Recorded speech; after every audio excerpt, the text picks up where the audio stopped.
Oh, hey, you're here already. Wow. Okay. Today is the grand opening of my very first pop-up restaurant. And sure, I'm excited, but I'm kind of nervous. I shouldn't be. I'm proud of what we've got going. We put a lot of thought into this. We've got great natural wines, a really special main course, dessert, little miniature espresso cupcakes. And Frankie was up all night stuffing mushrooms and breading zucchini sticks with panko, the fancy stuff. Oh, I think I'm running late. Hey, Andrew, come on, we gotta get up. Hi, I'm Frankie. I'm Andrew's wife and helping out on the production of this project. Andrew, now. Just give me a few seconds. I need to look at something. Come on, you're just playing on your phone. Get out of bed. Let's go. This is how I get my thoughts in order. No, come on, Andrew, come on. You're on your phone. We gotta get going. Let's go. Don't order me around. Just can you ask me nicely? Please, get your ass out of bed. No.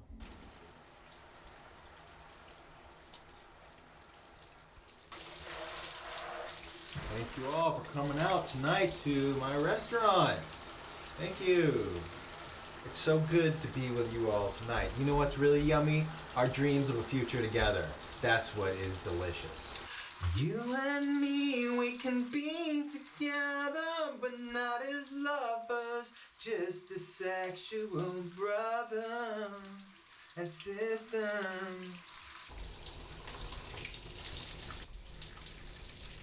Frankie? Oh, yeah, it's just me. I'll be right out, babe. All right, love you, cutie.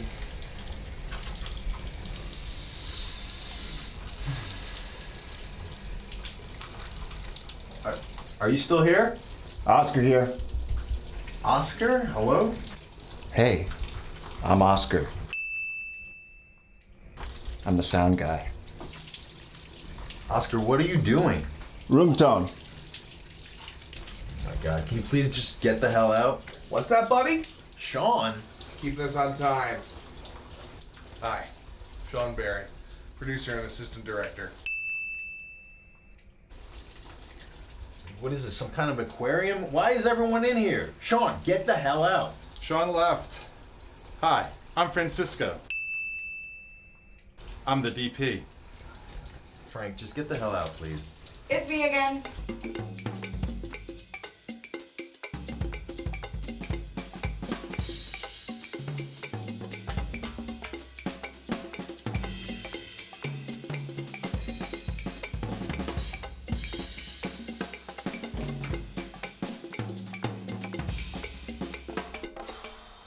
Maybe I'm putting too much importance on the clothing, but then again, this is who I am. This is the first thing people see when they see me come out. And yeah, we're doing a pop-up restaurant, but what the audience doesn't know is that this is also my stand-up comedy special, and I'm kind of tricking them into being there for it. They're here for the food, but I'm here for the laughs.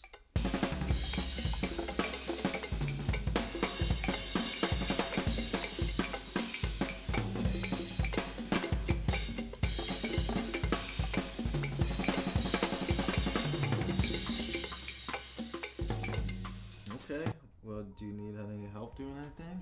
Yes, I Like need getting some. tickled? I know I need so much help. I need so much help. Like This what? is not what I need help with. Okay, what? Work on this. Work on this. What is this, balsamic vinaigrette? No, it's the cupcake batter. All right, good. Oh, are you? Keep going. I feel like that's not the right shape of the mushrooms. Yes, I'm positive. I double checked. It's the way to do it. I know what to do. You're doing them a little too hard. I know Oh what shit! I'm doing, Andrew. Oh my gosh, come on. God damn, this is not. Now what am I gonna wear? I know, but this is why you wear an apron, because we're getting ready, we're cooking, we have so many things to do, and it just helps keep you It's clean. not my style. And now we have to start the batter all over again. Sorry, I'm sorry. I got this.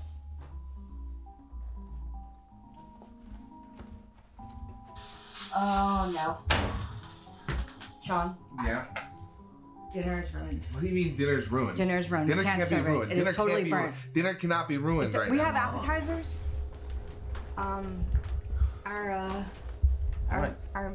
Just say it. Our main course is ruined. No, come Yeah, on. but we still have appetizers and dessert, but I don't know. We weren't paying attention. It's supposed to be a pop-up restaurant. What are we supposed to do without a main course? We have a plan. We have a plan. We have a plan. We're gonna order pizza. That's not really okay. This is supposed to be like fine dining, cutting edge. We were dilly-dallying all day, and now this is what happens.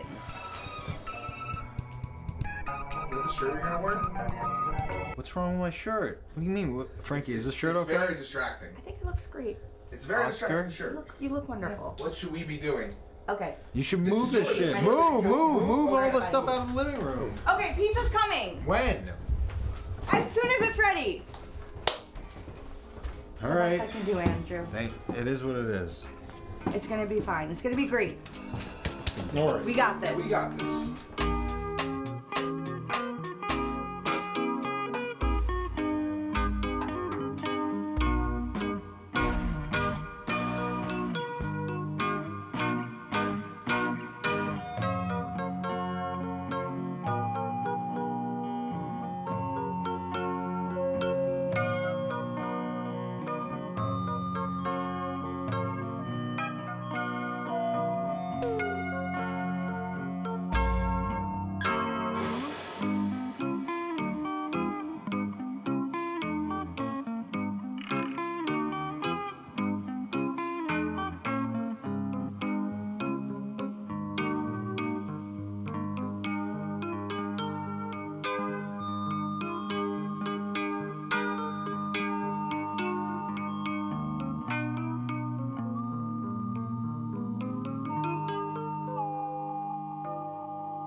Ooh, it's time. I can feel the people waiting for me to unleash my passion on them. Freaking yeah! God in heaven, do you hear me? Do you feel me? Get the energy through me. I want to make them laugh. I want to make them feel something beautiful. I've been working so hard, and the time is nigh, and I'm ready to make it happen.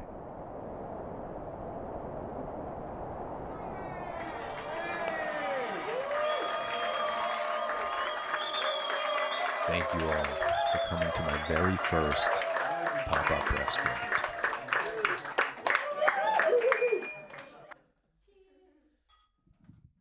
When I was a kid,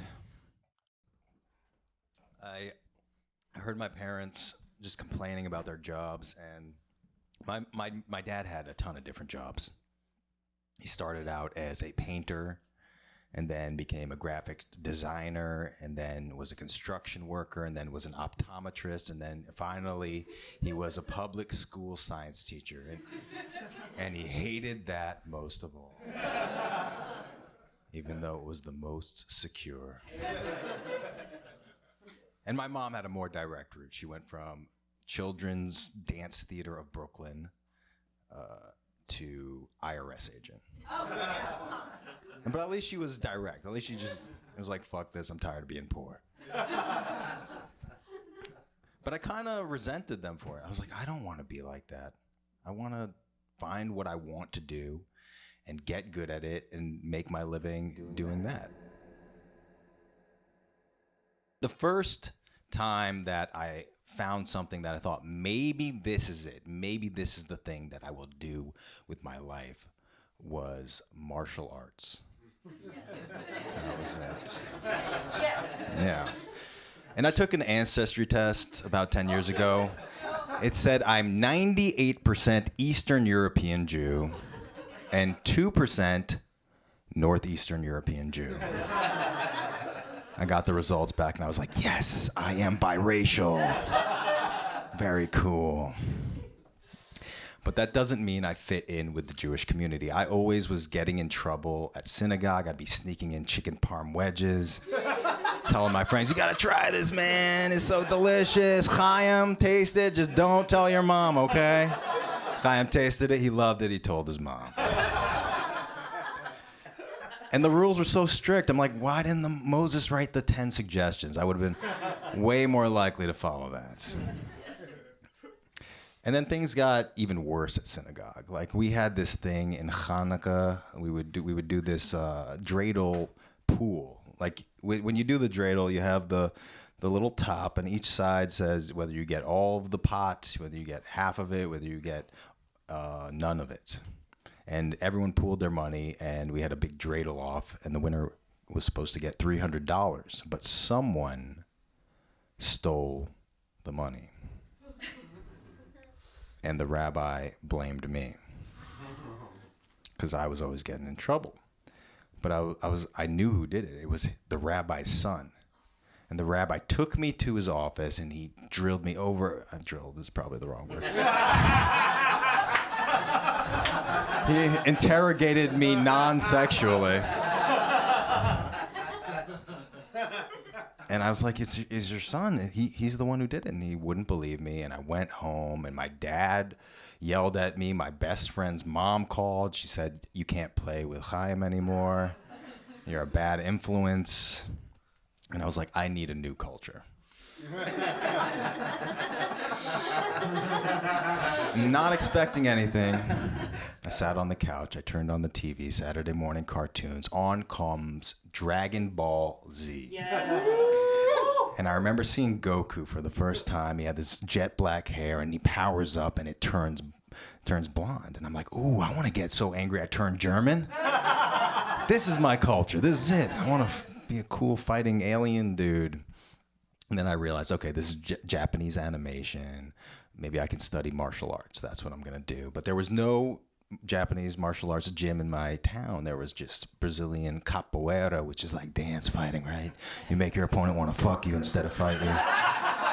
But I was 11 years old, so I'd be practicing my little dance moves on the way home from school. And then one day, this pedophile started following me. He was peeking out from behind trees. I'm like, this martial art is creating self-defense situations. You're creating the problems it was meant to solve. So I quit capoeira. But eventually I did find a karate gym. I got good at it. And I won a tournament. And I was like, okay, this is it. This is how I get revenge on the rabbi. By becoming an embarrassment to the Jewish community. I just pictured it so clearly. Coming out to the ring, the circumciser. All my fans are like, snap him, snap him. Come out to a mashup of a Jewish song and like Chili's, you know, like Semen Tovu, Mazel Tovu, Semen Tovu, Mazel Tov, Semen, baby back ribs. Something like that. Then I had my bar mitzvah at the same synagogue that I stopped going to. And my parents really wanted me to do it, to continue the tradition. And I was like, all right, it's really important to you. I'll do it. I get up there to read my portion of the Torah. I worked really hard on learning how to sing it. You know, perfectly. And right before I get out, the rabbi takes me aside and he's like, I still know you did it. Yeah, but I had enough willpower to not say anything. I just went out there, read my Torah portion, and then did the degeneration X, suck it right at the rabbi. And my dad did not like that. In fact, my dad, in front of all our friends and family, came up to the stage. And you know that scene in Karate Kid where Mr. Miyagi teaches him the wax on, wax off, and finally Daniel San knows what it's about? And then it was like that, except for when my dad slapped me and I blocked it, and then he slapped me, I blocked that shit another time. My dad was not proud of me. He was just ashamed that he was not good enough to hit his kid. His martial arts were weak.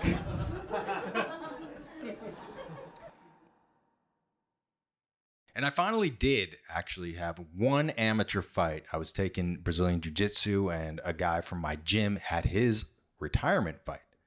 And he was an older guy, this guy named Steve. And we got into the cage, and it kind of felt like I was fighting my dad for real, because they had the same saggy tits. And I basically just take him down, elbow him, And my dad actually was in the audience, and he goes back to the locker room, and he comes to see me, and he says, Andrew, I'm really proud of you. I love you. That was the first time he said that to me. So I took his back, and I choked him out. And I whispered in his ear, I love you too.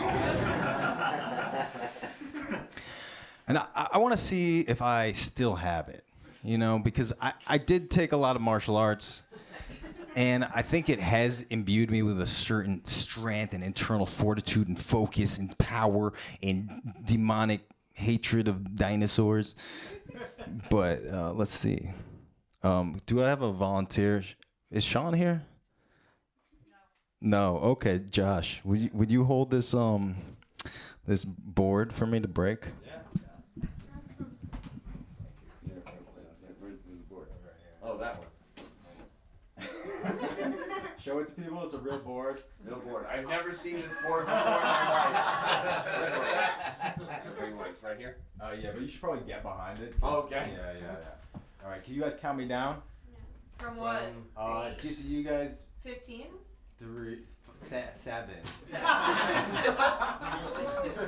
Okay. 7. 7. 6. 5. 4. 3. 2. 1. That's rad.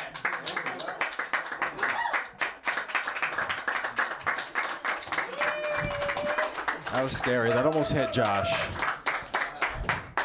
This is not a very safe comedy event. So, after that first fight, I decided martial arts was not for me. The next thing that I thought maybe I'd be good at was writing, creative writing. Because when I was a kid, I won a poetry contest for Mother's Day, and they should not have given me the prize because it was obvious I was all after the giant cookie. I wasn't really thinking about my mom because my poem was just like, Mom, you're the apple of my eye, you're as sweet as cherry pie, ookie bookie bookie, I can't wait for that cookie. And for some reason that made me feel like I was actually a good writer for 15 years. Come high school, all my friends are trying to get into the AP literature class, you know, to learn how to write like Jack Kerouac and be on the road. They wanted to be cool, man, drink wine next to hobos and maybe not end up living in their overly religious mom's living room at 45. But the good part of Jack Kerouac's life. And for some reason, I thought I was going to be good enough, you know, because I won that poetry contest. I was going, how hard could this be? Mr. Chizelli, the literature teacher, gets in front of the class. He says, you have 45 minutes to write. And when I was your age, I was obsessed. That is how you become a good writer. I only ate alphabet soup.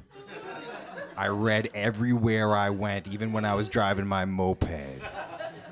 When I made love to my partner, I listened to books on tape. Not even sexy ones. I listened to The Metamorphosis, when he turns into a giant roach. And I started writing this story, and the title was, if I can remember it, it was, Everyone Really Is Beautiful. I was just never horny enough to realize it. That was the title. And I did not get into the class. All my friends did. But I did not let that deflect my ambition. I worked hard.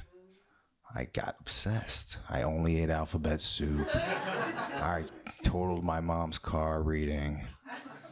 I almost lost my virginity, but for William S. Burroughs' disgusting prose. And I got published. And oh, thank you. And I'd like to read you my short story. Yes.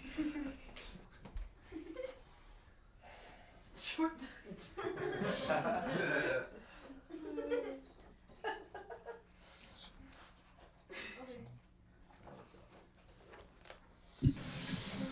Flowers are very aggressive gifts. They are sex organs. But this time, they were appropriate. I stood at the edge of the Olympia National Rainforest and yelled, "Bigfoot, we all know you're gay. Come out of the forest." And I just waited. It seemed like hours. Then I heard a knocking sound. Like a tree being hit with a smaller tree. And then I heard Bigfoot's call.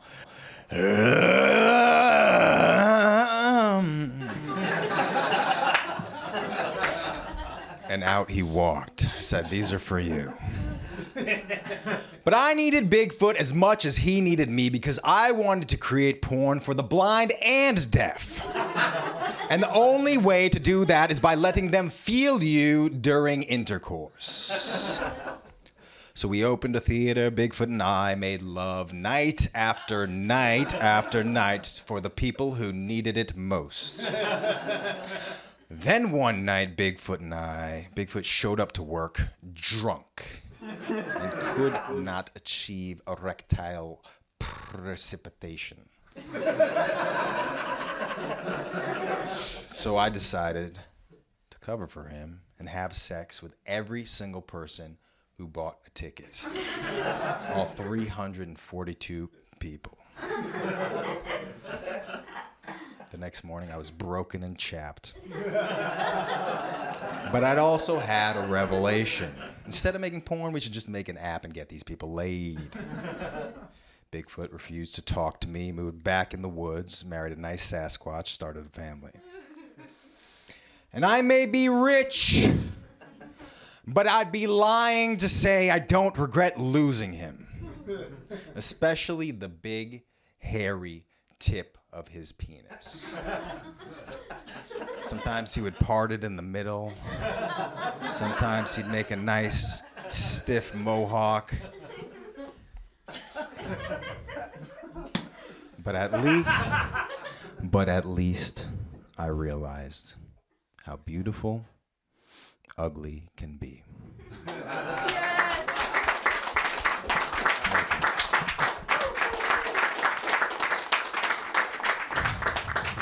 Yeah, that was published in the Paris Review for Weird and Silly Sex.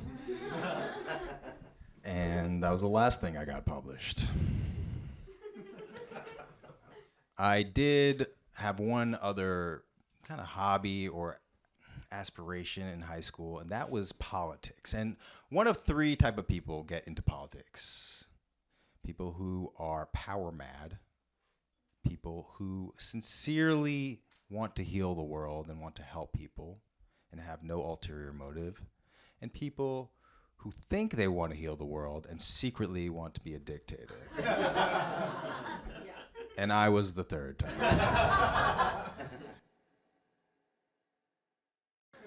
But luckily, my reach was not far. I was selling greeting cards at the United Nations. And one day, someone very powerful came to buy a greeting card, Mr. Henry Kissinger, or as some people know him, Evil Ben Stein. And Henry Kissinger did a lot of horrible things. Like, he extended the Vietnam War just for his own apprehension of power. He killed a lot of people who were democratically elected in Central America.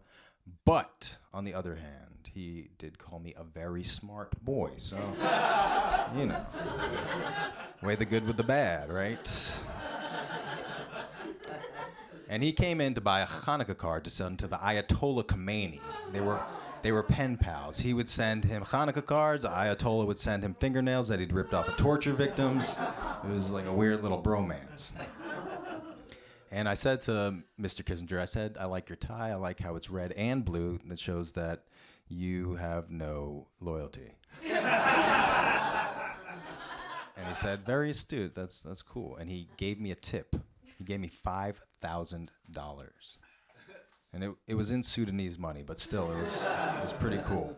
And I used that money to rent a vacant kiosk at the United Nations and start my own custom tie business. I would have flags from all different nations and political affiliations. I'd have NATO flag ties. I'd have communist bloc ties. I'd have the top 10 statistically largest penis country ties. Those were the best seller. And it felt good. Felt good to be successful for once. I was making money hand over fist. And then one day, Kofi Annan's personal assistant came to me. He said, Andrew, you got to go in there.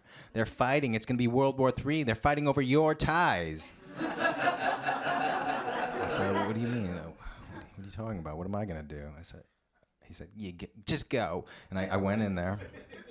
I went to the podium, and I don't know what came over me, but I just started speaking like I was possessed. I said, we will no longer be shamed for the size and shape of our genitals.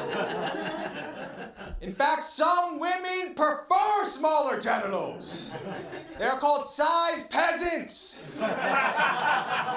Since ancient Greece, the small penis was a sign of intelligence.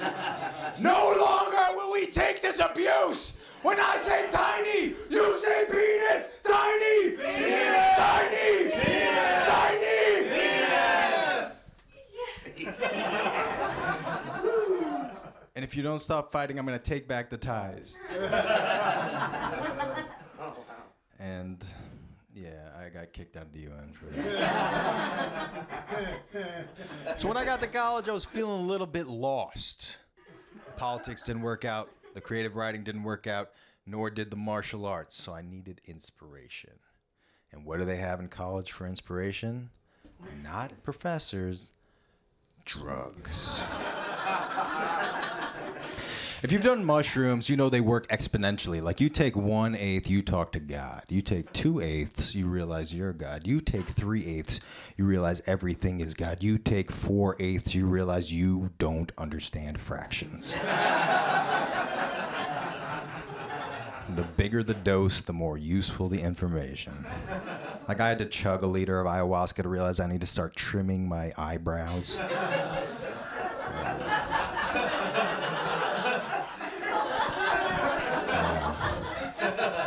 But you can take too much. I once took probably an ounce of mushrooms. And I take responsibility for overdoing it there, but I do not take responsibility for going back in time and impregnating Putin's mom. Because I did not do that. But at the end of that trip, I was pretty sure I did. Until I started coming out of it and realizing it was Olga, the lunch lady, from the cafeteria. And luckily, she was no longer fertile. Thank God. She was sweating buckets on me. It smelled like potato leek soup. I failed out of my first year of college. I was too into the psychedelics, too into the elf poetry. And I was seasonally depressed, you know. It was upstate New York, no sun. It was real bad. So I decided to go south. And I was going for Miami, but the car broke down in Atlantic City. My dad calls me on day 2. He's like, Andrew, what are you doing for money? I lied to him.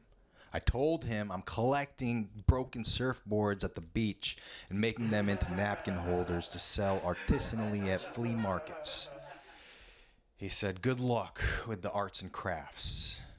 And I don't like the word arts and crafts. It's not only is it dismissive, it's misleading because art comes from pain.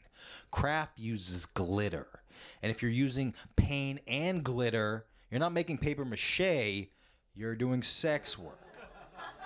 I was on this website called nightflirt.com. You get on there, you chat with people, you pay per volley of text, and sometimes people call you up and they tell you, debase me, say horrible things to me, and you say, no, thank you.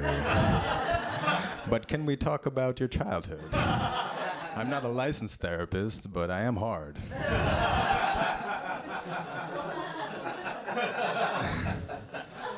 And I went went to the sex worker support group, and that's where I met Judy. And Judy saw me, and she could tell immediately that I was spiritually bereft, that I was lost, that I was set adrift on the sea of sensuality with no bearing whatsoever on the stars. She said, you need spiritual guidance. You should study with this Irish-American anarchist Buddhist monk named Dai Kobo Kukai McGillicuddy. And I said, what does that mean in Japanese? She said it means interminably enlightened, ancient, fully realized Buddha McGillicuddy. But I was also like, yo, is he a good teacher? And she was like, he has never been accused of sexual misconduct. I said, is that a problem? She said, my last teacher, once he found out I was in porn, he told me that you could only open my chakras with the back of his tongue. And I was like, oh, all right, I'll go see this guy. That sounds better. And I went, and he was really like imposing. He was in these jet black monk robes. He had these eyebrows that curved upwards. He looked like an owl on Rogaine. He was really cool looking, and we meditated together. And after the meditation, he said, does anybody have an issue they're working on? And I raised my hand timidly like so, and he called on me. And I said, I just need some direction. Can you tell me what I should do with my life? And he said, I will lead you through a meditation. And he said, okay, let's start with the mudra. And a mudra is a spiritual expression in your hands. And I'd like you guys all to do this with you. I'll try to recreate what he did for me. Okay, so what I want you to do is take your right hand, put your pinky to your palm, put your ring finger on your pinky, middle finger on that finger, stick your index straight up, thumb goes on the tip of your middle finger, take your left hand, grasp the index finger in front of your heart, and repeat after me. Grateful am I, Suzuki.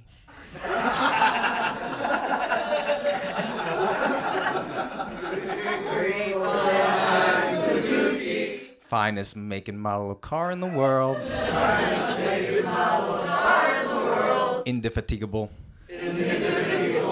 You get me from point A to point C, and I didn't even know I was going to C. I thought I was going to B.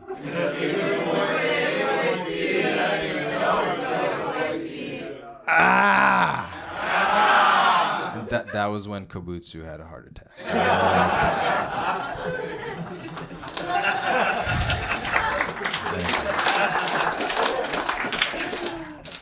I actually want to do one more quick meditation, just a little om, just to clear the vibe.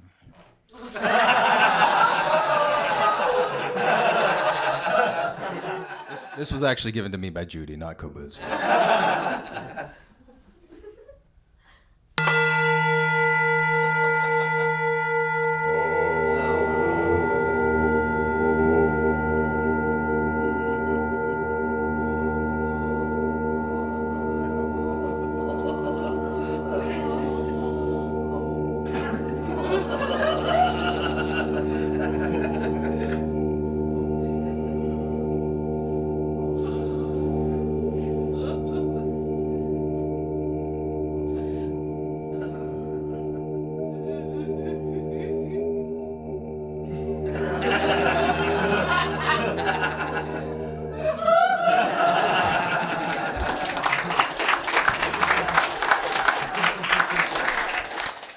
I promise I watched that once.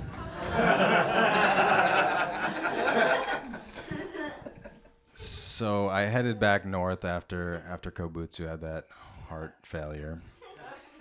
And I was like, okay, I just need to regroup. So I moved in with my mom, the uterus part 2. Right in the living room, no door or anything. And I immediately started reverting to bad habits. You know, I started leaving dirty dishes in the sink. I started shoplifting again. And when I was a kid, I would shoplift stuffed animals. You know, I would do the whole put it under the shirt and be like, "Oh, my tummy hurts. Oh, I got a brand new kangaroo."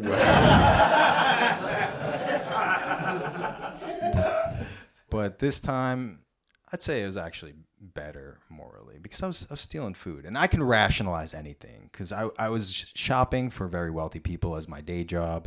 And I would put their groceries in there and then I'd stick a little sushi in there and be like, oh, I deserve a nice little lunch. That's how it started. Then come a few weeks later, I decide, well, everyone deserves to eat healthy. I start slipping entire racks of smoked salmon in there, salmon roe, salmon everything, salmon colored hoodies. I just go a little bit hog wild with it. And then a few weeks after that, I before I know it, I'm stealing $300 worth of food a week. Every week, and I'm telling myself, you are gonna start the revolution. You are the Franz Kafka of the modern age. You are the Theo Huxtable of the modern age. Who's the guy who wrote the Communist Manifesto? Karl Marx. You are the Karl Marx of the modern age. You are gonna take down the corporation single-handedly. You are knocking down the first domino. You are the one, my friend. And I believed it. And around that time, a friend recommended another job for me, working on a podcast, and it was for retired police officers. And I've never liked police officers, not on moral grounds necessarily, but mostly because they are not fashionably astute. Like the Canadian Mounties. Come on, put me on your horse, red leather, daddy. Let's go, red velvet, baby. Come on, giddy up. But I was like, this is a cool job. I'll do it. And I get there. One day we have this guy, Stephen Rancor, and he was at the Stonewall riots, you know, that famous gay rights event, and he was on the wrong side. And afterwards, he gives me a business card, and he's like, if you ever need me, here you go. Call me up. And I'm like, okay, whatever. What the fuck? Pizza delivery. Oh shit! This is way early. Pizza. You're way early. Didn't someone tell you? You're way early. I don't know. I'm sorry. Just come on in. Put him right there. Thank you.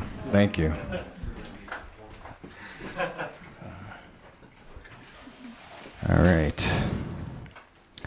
Thanks. Oh, you're welcome. Someone's gonna tip you, okay? All right. All right. Thank you. Thank you. Wait. Do you want to stay?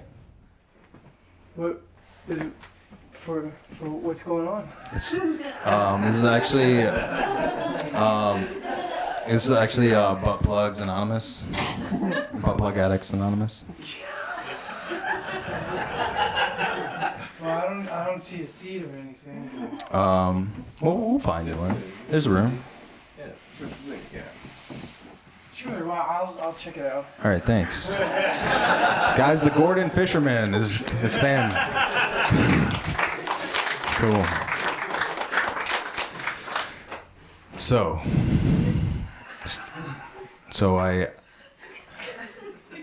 a few weeks later, I'm at Whole Foods, shoplifting. I get to my car, I'm like, I got away with it again. This is awesome. I load everything in, I turn on the Prius, and I get a knock at the window. Come out with your reusable bags up. Okay? You have the right to remain ecologically sustainable. And I decide, like, okay, maybe I'm gonna try to jump this curb. But then I look at the curb and I'm like, hey, it's not happening. And then I look behind me and I see a shopkeeper in the rearview mirror, the assistant manager. And I'm like, I'm not turning shoplifting into attempted manslaughter. So I get out of the car and they bring me into the police station. They put me in a holding cell. And honestly, it was pretty dehumanizing. It was pretty terrible being in a holding cell. It was like this weird, it looked like a shower stall, but it was like kind of rubber padded. It was like the color of an old pencil eraser. And eventually I got my one phone call and I'm like, who should I call? And I look in my pocket and I see Stephen Rancor's business card. I'm like, if any time was a time to use this, it's now. I call him up. He says, who is this? I said, it's Andrew from the podcast. He said, what do you want? I said, I'm in jail. He said, what'd you do? I said, I've been arrested for stealing. He said, what'd you steal? I said, a lot of kombucha. He said, I'll be right over. He was there in 7 minutes flat, okay? We were on the highway heading north. I said, I live south of here. He said, I need to show you something important.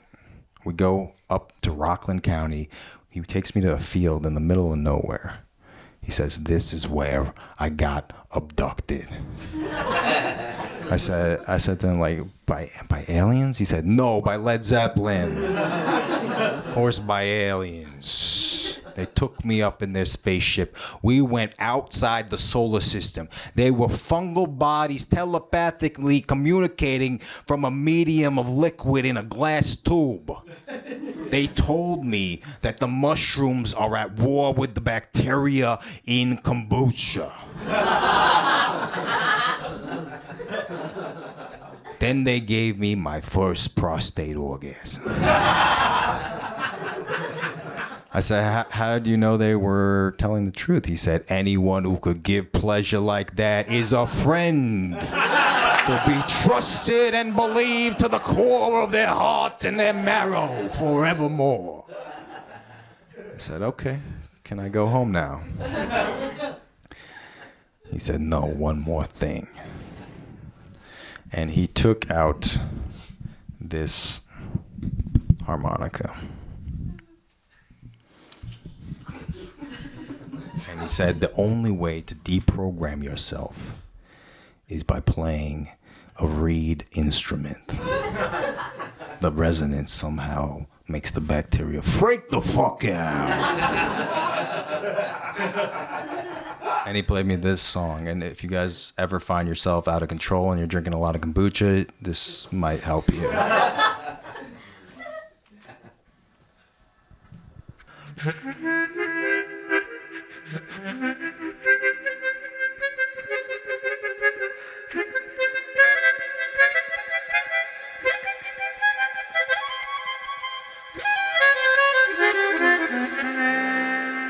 Bacteria from the ninth dimension, get out of my gut.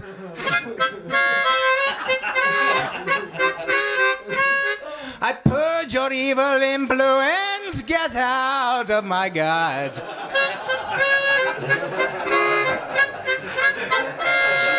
I do not need your probiotics. I reuse prostate massages from other people's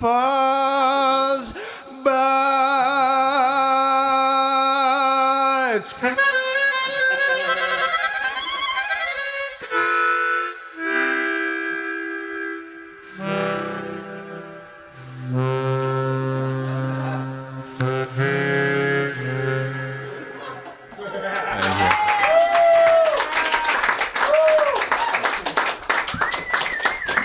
So try to remember that.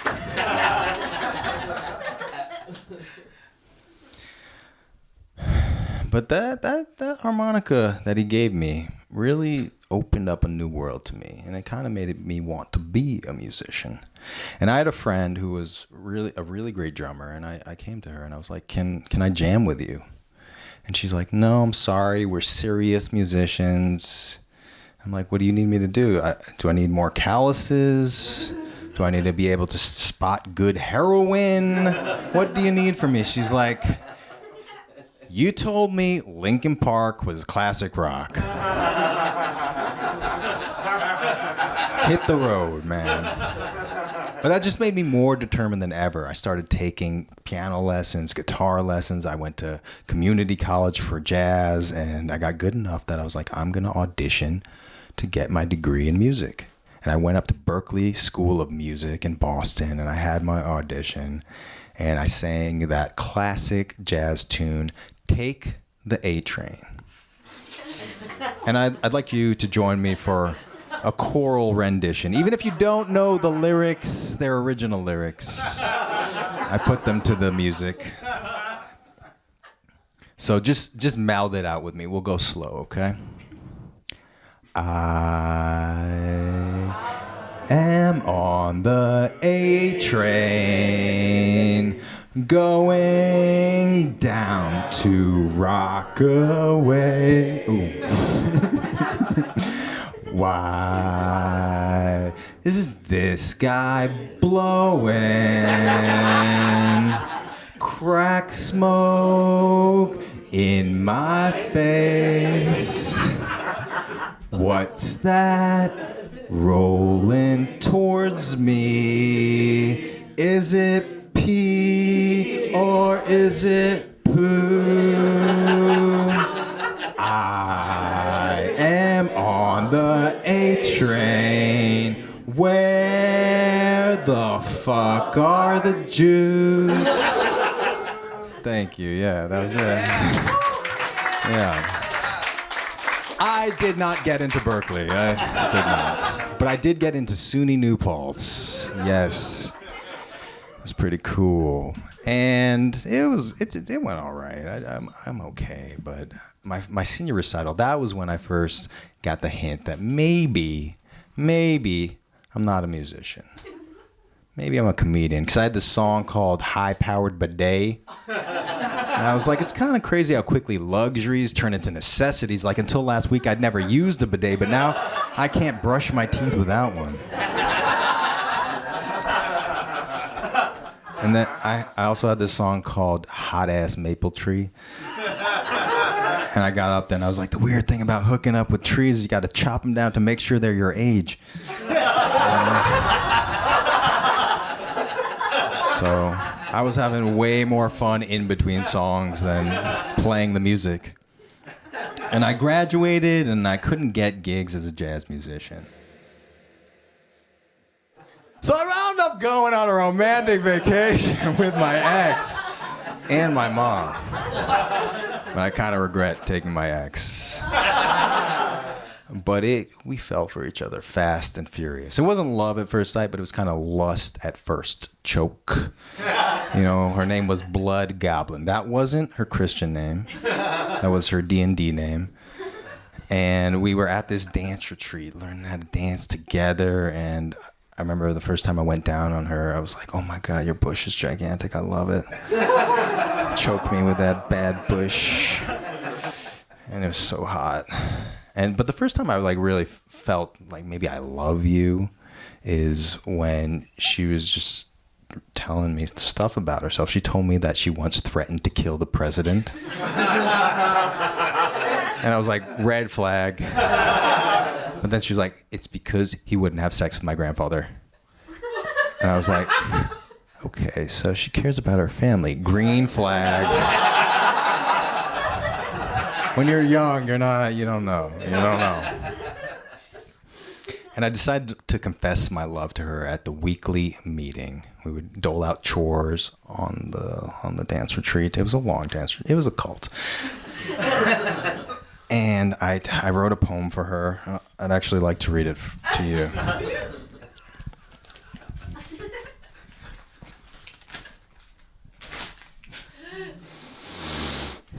It's titled, Blood Goblin, stomp on my head like a dirty rat carcass.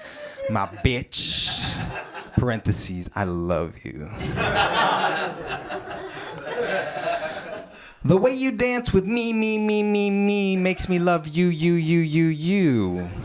We fit into each other like jigsaw puzzles on a puzzle ship, a cruise for puzzlers. I wish this ship would never go back to port because I love you. I love the way you laugh. Snort, snort, snort, snort, snort. It's never annoying and it never will be, I promise. Munch my pussy, man. That was yeah.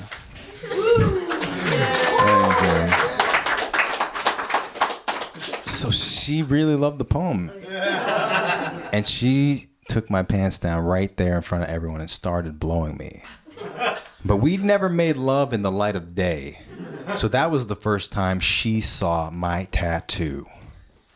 Right on my frenulum. It said, Mom. And not because I have some weird edible thing, okay? I don't want to have sex with my mother. That's weird and disgusting. Just even saying I don't want to have sex with my mother is freaking you all out.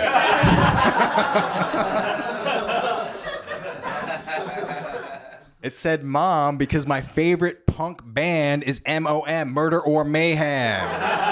You might know their song, Haunted by the Ghost of My Mom's Vibrator. And then she saw that. She took down her pants, and right between her minors and her majors, she had a tattoo that said Dad. And not because she wanted to have sex with her dad, but because her favorite band is Death and Destruction. Great band out of Ohio. Ohio. Yeah, I think they're out of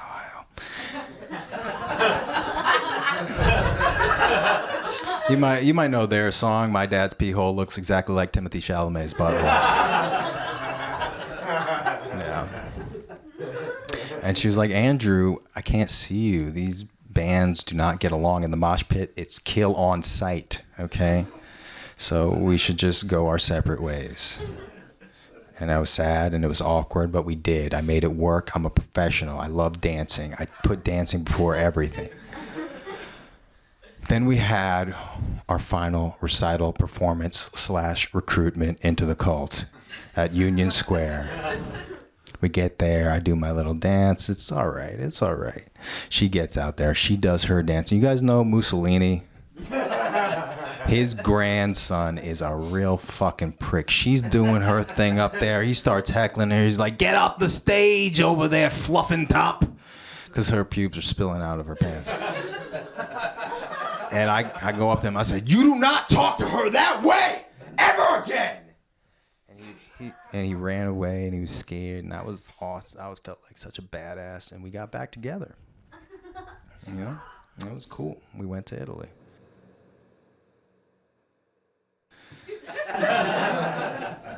And 2 days into the trip, she breaks up with me right in front of my mom. And I'm just like, you couldn't have waited until we got back? And she's like, fine, but we're not having sex ever again. And my mom's like, that's okay with me. Because we were staying in really small Airbnbs. And my ex was very loud. Mostly the complaining. And one night I couldn't sleep. I went out to find myself a nice, tasty, sweet, cold treat. And I see a guy, and I'm like, do you know where I can find some ice cream? He takes out one of those gelato sampling spoons from his pocket. But it's not plastic. It's stainless steel, and it's sharpened to a razor's edge. He sticks it in my face. He says, you don't call it ice cream. You call it a sorbetto e gelato. And I say, okay, sure, whatever you want. And then walking back, I'm like, that was kind of funny. It's like, that guy's like some kind of weird ice cream terrorist. He's like a Italian ISIS. Italian ISIS. I'm a genius. I must take this to the stage. The people must hear Italian ISIS.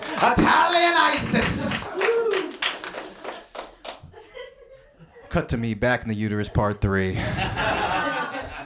I listen to Joe Rogan's advice. I start stand-up comedy.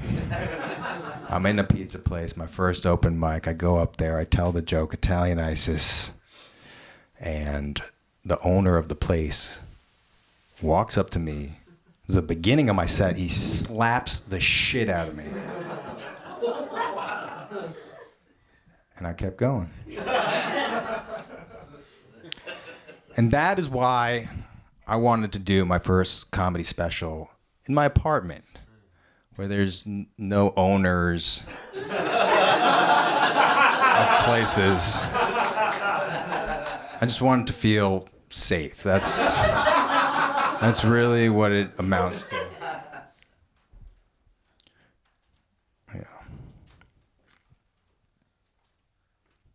Yeah. So thank you all for coming to my restaurant.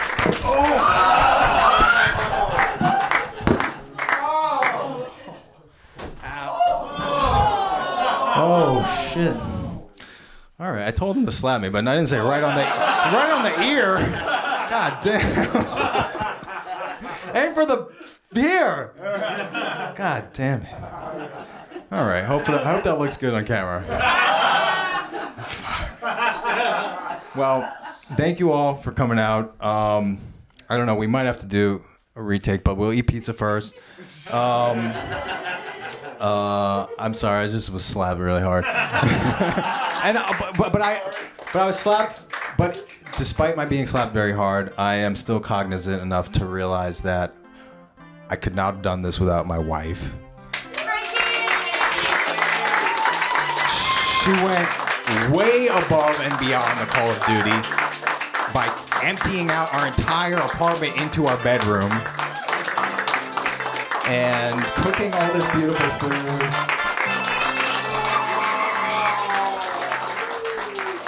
And I also could not have done this without Vilan Trub, our brilliant director. This is actually like a feature-length film and a stand-up special. And I couldn't have done it without our beautiful crew, Francisco, who just slapped the shit out of me, Sean Barry, who didn't slap the shit out of me, Matthew Silver, Andrew Harms, Oscar Desiderio, and everyone else involved. And also, very importantly, all of you guys. You guys really, thank you all for coming out.